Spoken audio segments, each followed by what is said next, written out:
जहाजावर तिरंगा फडकवला म्हणून 8 पाकिस्तान्यांकडून यश देवरेचा घातपात झाल्याचा सध्या आरोप केला जातोय। ओमेनच्या समुद्रामध्ये बेपत्ता असलेल्या मर्चंट नेव्हीचा कर्मचारी यश देवरेचा सध्या शोध सुरू आहे। जहाज पाकिस्तानच्या हद्दीत असताना घातपात झाल्याची शक्यता वर्तवली जाते, तशी यशच्या भावानं तक्रार केली आहे। ठाण्यातील सागरी हद्दीतील पोलीस ठाण्यामध्ये यशच्या भावाकडून पुरावे सादर करण्यात आलेले आहेत। यश देवरे धुळे जिल्ह्यातील देऊर मधला रहिवासी आहे। प्रजासत्ताक दिनी जहाजावर तिरंगा फडकवल्यानं वरिष्ठ पाकिस्तानी यशवर नाराज होते। पाकिस्तानी वरिष्ठांचा यश सोबत वाद सुद्धा झाला। त्यानंतर 2 दिवसांनी यश बेपत्ता झाला।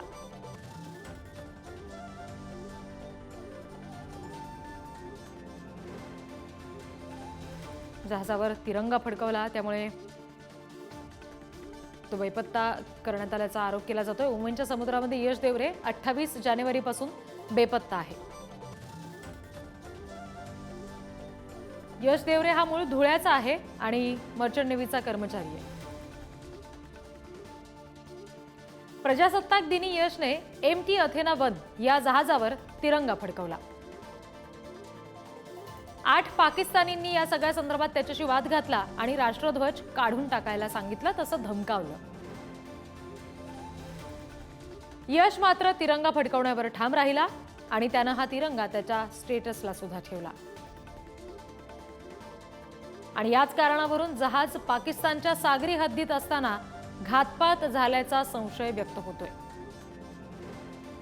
ठाण्यातील स्वराज मरीन सर्व्हिस या कंपनीच्या जहाजावर यश OS म्हणून काम करत होता। जहाजावर एकूण 22 जण आहेत आणि यातले 8 जण पाकिस्तानी आहेत। तिरंग्यावरून एका पाकिस्तानी नागरिकाशी त्याचा वाद झाला आणि 2 दिवसांनी यश बेपत्ता झाला। कंपनी म्हणते की पाय घसरून पडल्यामुळे कदाचित यश बेपत्ता असू शकतो, पण कुटुंबाला मात्र घातपाताचा संशय आहे। मर्चंट नेव्हीमध्ये काम करणारा हा युवक आहे यश देवरे, जो आता बेपत्ता झालाय ओमेनच्या समुद्रामध्ये। प्रजासत्ताक दिनी त्यानं तिरंगा त्याच्या जहाजावर फडकवला आणि त्याच्या वरिष्ठांशी, जे पाकिस्तानी आहेत, त्यांच्याशी वाद झाला। त्याला धमकावलं गेलं हा तिरंगा काढण्यासाठी, मात्र त्याने तसं केलं नाही। तो त्याच्या मतावर ठाम राहिला।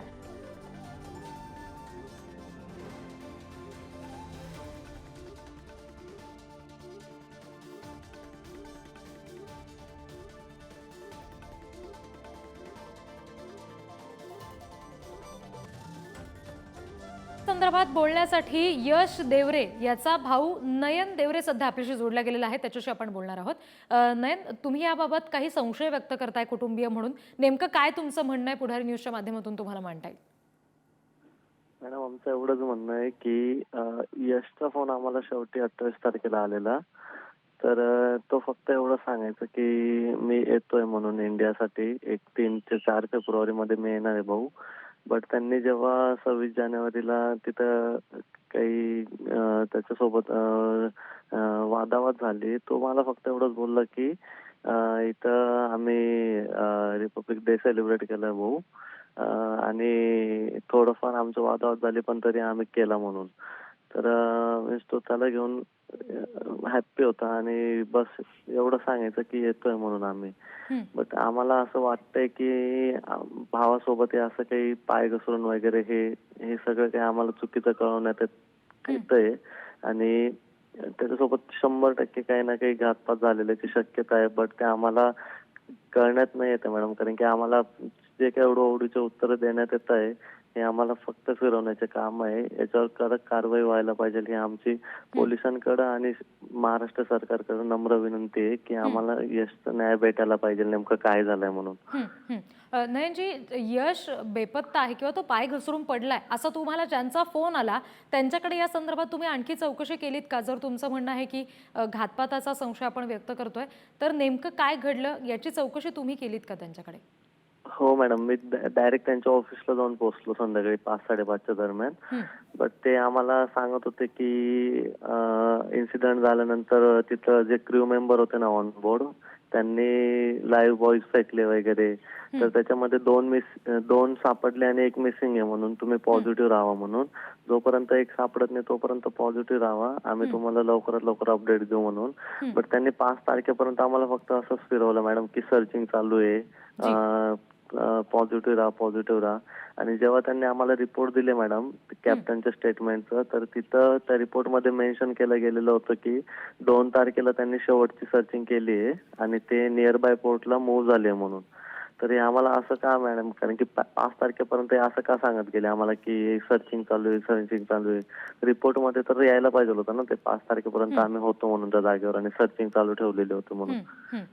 हे आम्हाला काहीतरी लपवण्यात येत आहे मॅडम. हे आम्हाला पूर्णपणे क्लिअर काही सांगत नाही इथे कंपनीवाले ते. बर नयनजी, या सगळ्या संदर्भात यश एकटाच या जहाजावरचा बेपत्ता असल्याचं समजते की त्याच्याबरोबर आणखी कोणी होतं? नाही मॅडम, आम्हाला तर फक्त यशचीच बातमी आहे. बाकी आहेत म्हणून तिथं सांगितलं जाते क्रू मेंबर. ज्या वादाचा उल्लेख आता आपल्याकडून केला गेला की तिरंगा फडकवला आणि त्यामुळे हा सगळा वाद झाला, या संदर्भात यश तुमच्याशी बोलला होता, त्याने याबाबत तुम्हाला काही सांगितलं होतं? नाही, फक्त जास्त डीपली तर नाही सांगितलं मॅडम. फक्त सांगितलं की आम्ही तिथं जल्लोष केला म्हणून आणि ते काही लोकांना नाही आवडलं. ते आम्हाला बोलले पण की हे नका करा, ते नका करा म्हणून. तर यश बोलला की हम इंडियन है सर, हमें तो ये करना ही पडेगा करके बस. म्हणजे ते असं तो गर्वाने सांगत होता की आम्ही केलं म्हणून. ते त्यांना मान्य नव्हतं ते आम्ही तिथं केलं म्हणून. जी निश्चित नयनजी, धन्यवाद. ही सगळी प्रतिक्रिया तुम्ही पुढारी न्यूजला दिलीत यासाठी, तुमचं म्हणणं मांडलं यासाठी. या सगळ्याबाबत बोलण्यासाठी स्थानिक आमदार राम भदाणे सध्या आपल्याशी जोडले गेलेत. सर, आपण बघतोय अत्यंत धक्कादायक असा हा सगळा प्रकार आहे. एक युवक आहे जो जहाजावर तिरंगा फडकवतो, त्यामुळे पाकिस्तानी वरिष्ठांशी वाद होतो. अवघ्या 2 दिवसात तो बेपत्ता होतो. कुटुंबीय घातपाताचा संशय व्यक्त करतायत. नेमका आपण आता या संदर्भात काय करणार? गृहमंत्र्यांशी बोलणार का? या सगळ्या प्रकरणाचा छडा लावण्यासाठी कसा प्रयत्न करणार? नक्कीच आम्ही ही गोष्ट आमच्या वरिष्ठ पातळीवर पोहोचवलेली आहे आणि प्रशासनाच्या माध्यमातून आम्ही मागणी करतोय की कुटुंबियांची फक्त एवढीच मागणी आहे की आमच्या मुलाचं नेमकं काय झालं आम्हाला कळण्यात यावं. त्या जागेवरचं जे सीसीटीव्ही फुटेज आहे ते जरी प्राप्त झालं तरी सगळ्या गोष्टी कळतील की नेमकं काय झालेलं आहे. शेवटी एका शेतकऱ्याच्या कुटुंबातला मुलगा आपल्या कुटुंबाचा उदरनिर्वाह करण्यासाठी जागेवर गेला आणि अचानक त्याची मिसिंग म्हणून न्यूज आली. मग कुटुंब आणि सर्व गाव, सर्व पंचक्रोशी, आमचा तालुका सगळा चिंतेमध्ये आहे. तर निदान आपलं भारताचं तर विश्वगुरु पंतप्रधान नरेंद्रजी मोदी यांचं दमदार नेतृत्व आहे, त्या बाबतीत कुठल्या प्रकारची शंका नाही. पण आपल्या ही प्रशासन जे आहे मर्चंट नेव्ही प्रशासन, त्यांच्याकडनं त्या कंपनीकडनं कुटुंबियांना सविस्तर माहिती दिली जात नाही. जी जहाज येणार होती ती पण काहीतरी लेट होणार असं काहीतरी त्यांनी सांगितलं. 6 तारखेला ती येणार होती. आजची तारीख 10 तारीख येऊन गेली तरी पण ते काही जहाज आलेले नाही. सुरत ला कुठेतरी ते जहाज येणार होतं, पण अजूनपर्यंत ते जहाज आलेलं नाही. म्हणून कुटुंबीय चिंतेमध्ये आहे आणि आमची मागणी आहे की सीसीटीव्ही फुटेज मिळालं म्हणजे आपल्याला क्लिअर तरी होईल की नेमकं काय झालेलं आहे. जी, धन्यवाद सर दिलेल्या या सगळ्या प्रतिक्रियेसाठी. या सगळ्या संदर्भात बोलण्यासाठी आपले प्रतिनिधी भूषण चिंचोरे सध्या आपल्याशी जोडले गेलेले आहेत. भूषण, मूळ धुळ्याचा असलेला हा मुलगा आहे ज्याच्या घातपाताचा संशय कुटुंबीय व्यक्त करतायत. नेमकं काय घडलेलं आहे? त्याच्या सगळ्या ओळखीतल्या लोकांचं या सगळ्या संदर्भात नेमकं काय म्हणणं आहे? नक्कीच विद्या, अतिशय धक्कादायक हा प्रकार आहे. 21 वर्षीय यश देवरे हा धुळे जिल्ह्यातल्या धुळे तालुक्यातल्या देऊर येथील रहिवासी आहे. तो वर्षभरापूर्वी ठाण्यातल्या स्वराज मरीन सर्व्हिसेस या ठिकाणी नोकरीसाठी गेलेला होता. शेतकरी कुटुंबातून येणारा हा तरुण त्या ठिकाणी गेलेला होता आणि तो 4 फेब्रुवारी रोजी महाराष्ट्रात त्याचं जे जहाज आहे ते मुंबईत येणार होतं. मात्र जहाज अद्यापही आलेलं नाही. तसं 28 जानेवारी रोजी जसं यश देवरे याच्या भावाने नयनने सांगितलं त्याप्रमाणे 28 जानेवारी रोजी त्याचं कुटुंबियांशी बोलणं होतं आणि मी लवकरच भारतात येतो आहे. जो 7 ते 8 महिन्यांपासून हा तरुण जहाजेवरती होता, कुटुंबियांशी भेट झालेली नव्हती आणि तो 4 फेब्रुवारी रोजी भारतात येणार होता.